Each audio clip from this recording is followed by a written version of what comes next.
স্বাগত খেলাযোগে আপনাদের সাথে আছি আমি ফাইম রহমান। বিসিবি সঠিক তদন্ত না করলে জাহানারার ইস্যুটা বিএনপি দেখবে এমন তথ্যই দিলেন রাজনৈতিক দলটার ক্রীড়া সম্পাদক আমিনুল হক। বিসিবির তদন্ত কমিটি নিয়েও খুব একটা আশা দেখছেন না জাতীয় ফুটবল দলের সাবেক এই অধিনায়ক। ক্রিকেট বোর্ডের গোমর ফাঁস হওয়ার শঙ্কাও আছে। সাইফুল রূপকের রিপোর্ট। Is it really true? ফুটেজটা পুরনো, জাহানারার অবাক হওয়ার বিষয়টা এখনো মিলে যায়। দিন চারেক আগে এক দৈনিক পত্রিকায় অধিনায়ক জ্যোতিকে নিয়ে নানা অভিযোগ করেন জাহানারা। সেদিনই সেই অভিযোগ উড়িয়ে দিয়ে প্রেস রিলিজ দেয় বিসিবি।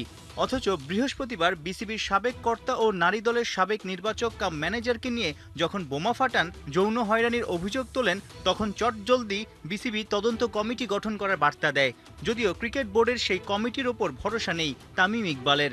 আরেক সাবেক কাপ্তান মাশরাফিও তার ফেসবুকে জাহানারার পাশে থেকে নিরপেক্ষ তদন্ত কমিটি গঠন করার জোর দাবি জানান। তামিম মাশরাফির মতো বিসিবির ওপর আস্থা নেই বিএনপির ক্রীড়া সম্পাদক আমিনুল হকেরও। ক্রিকেট বোর্ড এটা কতটুকু সততার সহিত তারা এই কাজটি সম্পন্ন করতে পারবে, কারণ তারা যদি দেখে যে এটাকে সামনে এনে যদি তাদের নিজেদের অনেক গোবর ফাঁস হয়ে যায়, তারা কতটুকু তখন তারা চেষ্টা করবে এটিকে ধামাচাপা দেওয়ার জন্য, এবং ধামাচাপা দেওয়ার মাধ্যমে কিন্তু দেখা যাবে যে আসলে বাস্তবিক অর্থে যেটা হওয়া উচিত ছিল, যেটা মানে আইনের অনুযায়ী যেটা আমাদের প্রতিষ্ঠিত হওয়া উচিত ছিল এবং তদন্তের মাধ্যমে যেটা প্রতিষ্ঠিত হওয়া উচিত ছিল সেটি কিন্তু হবে না। তারা এখন কি করবে সেটা আমরা অবজার্ভ করব, আমরা দেখব।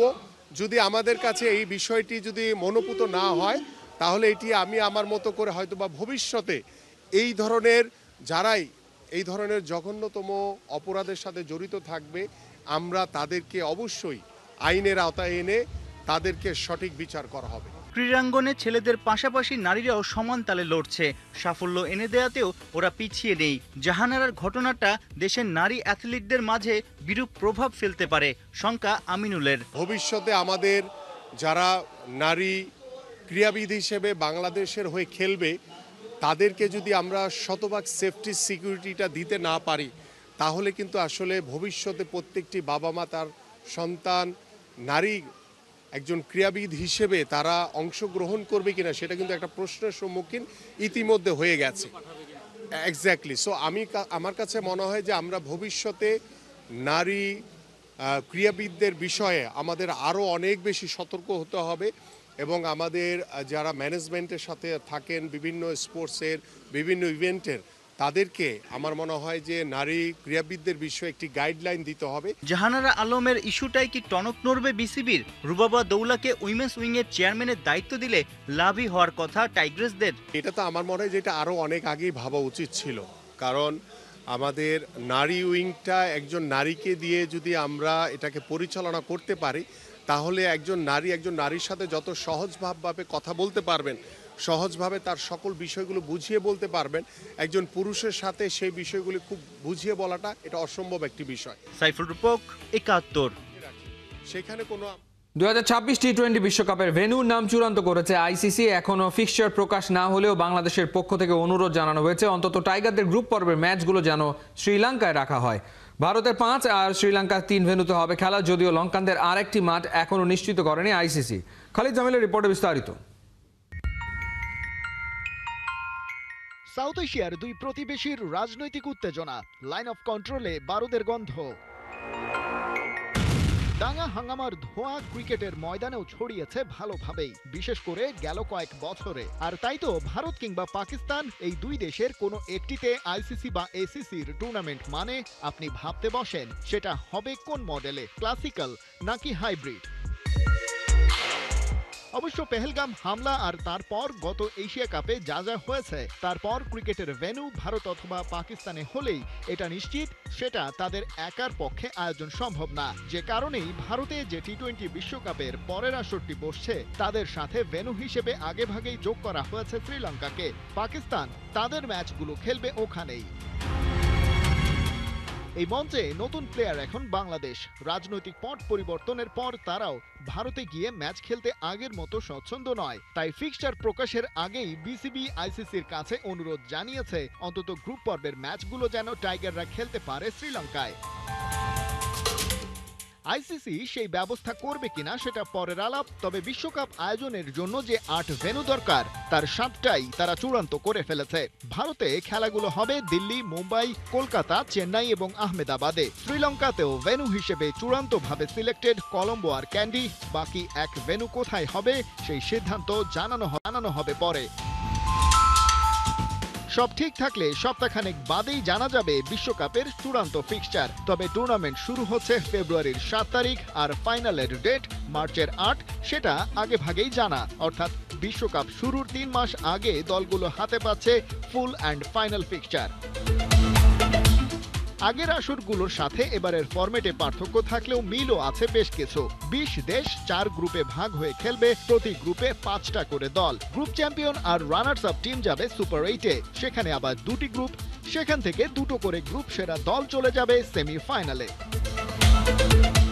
হোস্ট টিম হিসেবে ভারত ও শ্রীলঙ্কা অটোমেটিক্যালি কোয়ালিফাইড। সরাসরি কোয়ালিফাই করেছে 2024 টি-20 বিশ্বকাপের শীর্ষ 7 দেশ। Afghanistan, Australia, Bangladesh, England, south Africa, যুক্তরাষ্ট্র এবং ওয়েস্ট ইন্ডিজ খেলছে এই ক্যাটাগরি থেকে। টি-20 র্যাঙ্কিংয়ে এগিয়ে থেকে কোয়ালিফাই করা 3 দেশ নিউজিল্যান্ড, পাকিস্তান এবং আয়ারল্যান্ড। বাকিরা আসছে কোয়ালিফায়ার রাউন্ড পেরিয়ে। আমেরিকান বাছাই পর্ব থেকে একমাত্র দল কানাডা, ইউরোপ থেকে প্রথমবার খেলবে ইতালি, তাদের সাথে আসছে নেদারল্যান্ডসও। নামিবিয়া আর জিম্বাবুয়ে আফ্রিকা থেকে, আর এশিয়া থেকে কোয়ালিফাই করছে নেপাল, ওমান এবং আরব আমিরাত। গেল বিশ্বকাপের ফাইনালে সাউথ আফ্রিকাকে হারিয়ে শিরোপা জিতেছিল ভারত। এবারেও কি হবে একই চিত্রনাট্যের কপি পেস্ট, নাকি টি-20 ক্রিকেট দুনিয়ার সিংহাসনে বসবে নতুন কোনো অধিপতি? ভাঙা গড়ার খেলায় ব্যস্ত থাকা বাংলাদেশের অবস্থানই বা কোথায় থাকবে সেটাও জানার অপেক্ষা।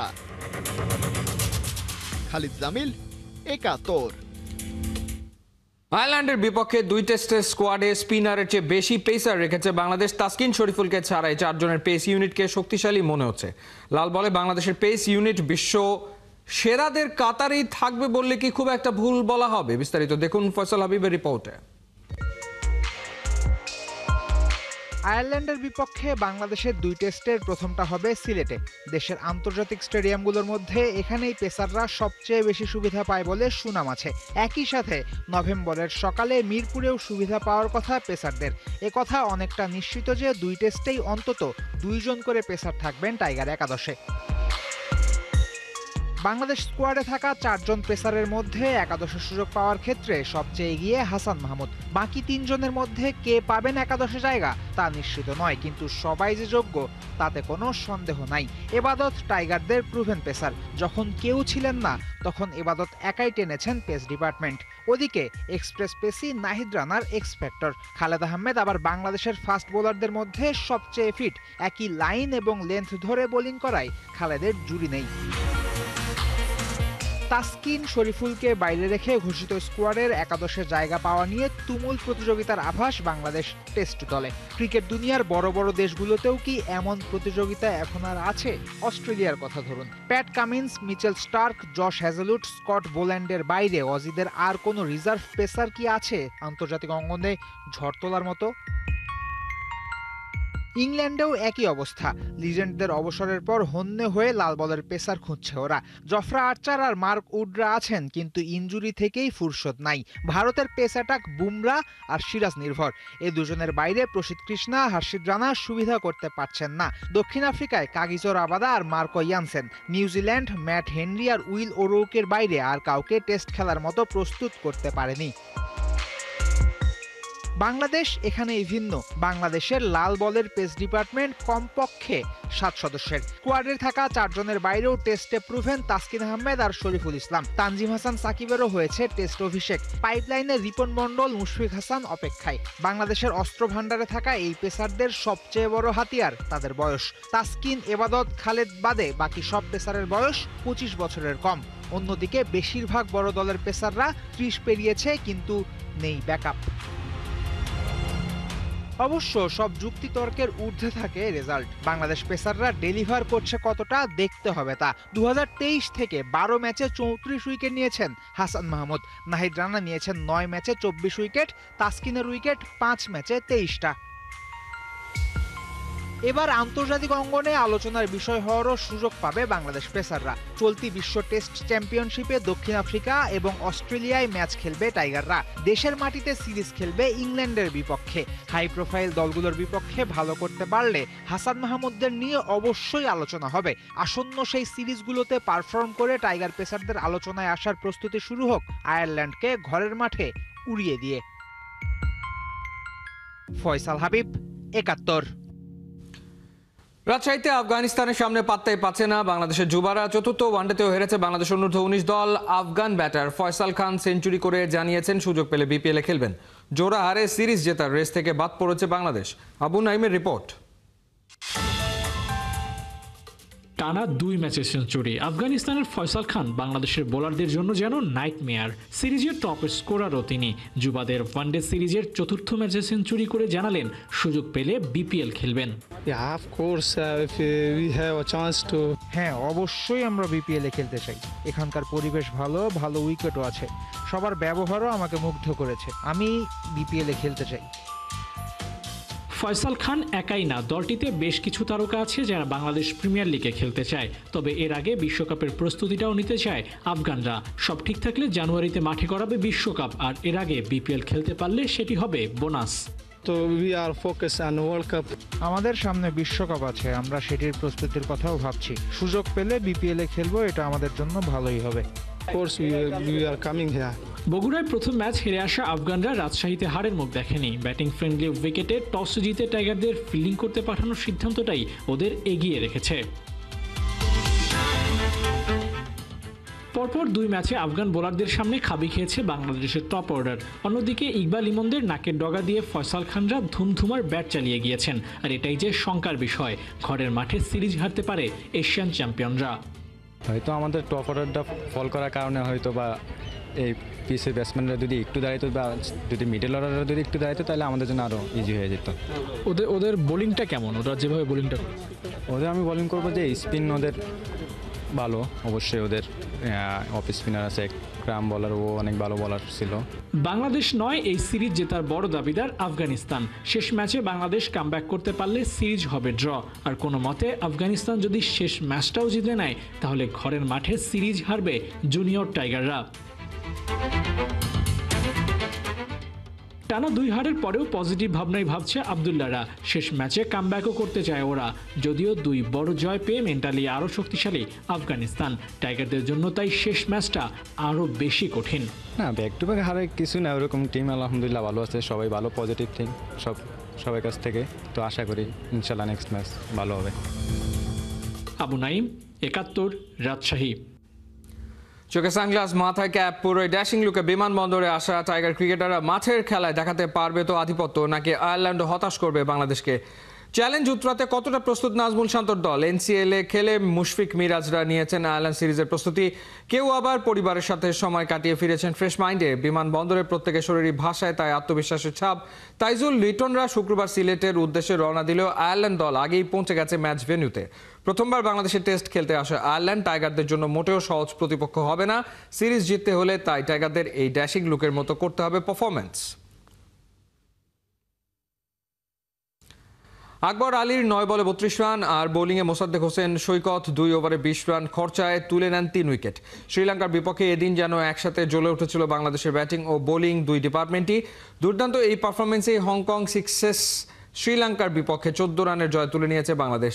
স্বাগতিকদের বিপক্ষে আসরের প্রথম ম্যাচটি পরিত্যক্ত হওয়ায় টুর্নামেন্টে টিকে থাকার জন্য দ্বিতীয় ম্যাচে জয়টা দরকার ছিল বাংলাদেশের, যেখানে শ্রীলঙ্কার বিপক্ষে আগে ব্যাট করতে নেমে আকবরের ঝোড়ো ব্যাটিংয়ে 6 ওভারে 76 রান তোলে বাংলাদেশ। জবাবে ব্যাট করতে নেমে টাইগারদের নিয়ন্ত্রিত বোলিংয়ে 6 ওভারে 61 রানের বেশি তুলতে পারেনি লঙ্কানরা।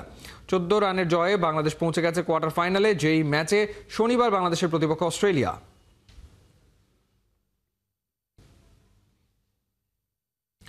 বাংলাদেশ থেকে কবে বিদায় নেবেন কোচ হাভিয়ার কাবরেরা, সে কথা হয়তো বাফুফে নিজেও জানে না। বারবার আশ্বাস দিয়েও মিলছে না সঠিক উত্তর, কানাঘুষা চলছে। ভারতকে হারাতে পারলেই চুক্তির মেয়াদ বাড়াতে পারে এই স্প্যানিয়ার্ড, যদিও তা একদমই বরদাস্ত করবে না বাংলার পাগলাটে ফ্যানরা। অচিরেই কোচের বিদায় না ঘটলে কড়া অবস্থানে যাওয়ার হুঙ্কার। হাসান সজীবের রিপোর্ট। জিতলো কাবরেরা নাই, এই ম্যাচ হারলো কাবরেরা নাই, মানে কাবরেরাকে বাংলাদেশের দর্শক সমর্থক মানে কেউই কাবরেরাকে আর চাচ্ছে না। এ যেন দেশের প্রায় সব ফুটবল প্রেমীরই চাওয়া, জাতীয় দলের হেড কোচ থেকে বিদায় করা হোক হাভিয়ের কাবরেরাকে। কিন্তু কে শোনে কার কথা? 2026 সালের এপ্রিল পর্যন্ত বাফুফের সঙ্গে চুক্তি কাবরেরার। দর্শক মনে ভয়, এশিয়ান কাপ বাছাইয়ে ভারতকে হারালেই বেঁচে যেতে পারেন এই স্প্যানিয়ার্ড, বাড়তে পারে তার চুক্তির মেয়াদ। কতটা ভালো হবে দেশের ফুটবলের জন্য? কোচ যেহেতু দীর্ঘদিন ধরে কাজ করছে এবং সে এই টিমের সাথে আমার কাছে মনে হচ্ছে যে বাংলাদেশের মানুষের যে প্রত্যাশা, যে আশা রয়েছে, সেই জায়গাটি আসলে কোচ এখন পর্যন্ত সঠিকভাবে পূরণ করতে পারে নাই। সো আমি একই কোচকে আবারও যদি কন্টিনিউ করি এক ম্যাচের উপর ডিপেন্ড করে, যে সে যদি জিতেই যায় তার মানে এই না যে তার প্রিভিয়াস রেকর্ডটা সব কিছু পজিটিভ হয়ে গেল। সো আমার কাছে মনে হয় যে আমাদের দর্শক, আমাদের বাংলাদেশের মানুষ যেটা চায়, কারণ আমাদের দর্শকরা হচ্ছে সবচেয়ে বড় সমালোচক, তারা সবচেয়ে কিছু ভালো কিছু জানেন, সবচেয়ে কিছু ভালো কিছু দেখেন। তো আমার কাছে মনে হয় ওই জায়গা থেকে আমাদের বাংলাদেশ ফুটবল টিমের কোচ নিয়ে ফুটবল ফেডারেশনের অবশ্যই নতুনভাবে ভাবা উচিত। বাংলাদেশের ফুটবল ফ্যানরা যেখানে স্বপ্ন বুনছেন বিশ্বকাপে খেলবে লাল সবুজরা, সেখানে কাবরেরাতেই ভরসা বাফুফের। যদিও আশ্বাস মিলছে বারবার, হামজা চৌধুরী, সমিত সোমরা পাবে মানসম্মত কোচ, কিন্তু সেটা কবে হবে জানা নেই কারো।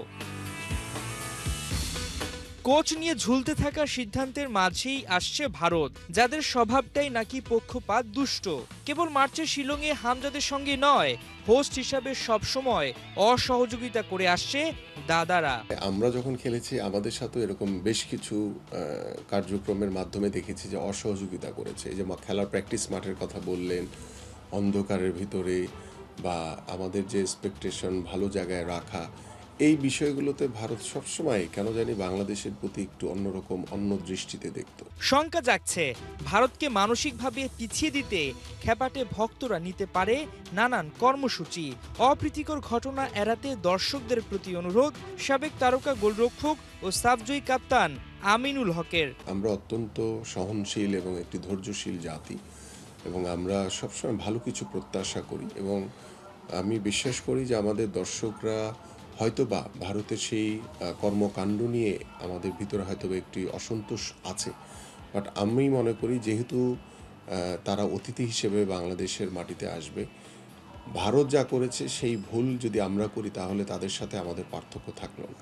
সো আমরা আমাদের খেলার মাধ্যমে সেটার প্রতিশোধ দিতে চাই। তাদের ফেডারেশন আমাদের সাথে যেটা করছে সেটা যদি বাফু ফেরত দিতে না পারে, সেটা হচ্ছে বাফুফের ব্যর্থতা। বাট অ্যাজ এ সাপোর্টার হিসেবে বাংলাদেশ ফুটবল আলট্রাস ভারতের জন্য নরক তৈরি করবে, সেটা গ্যালারিতে এবং গ্যালারির বাইরে, দুই জায়গাতেই। হাসান সজীব, ৭১।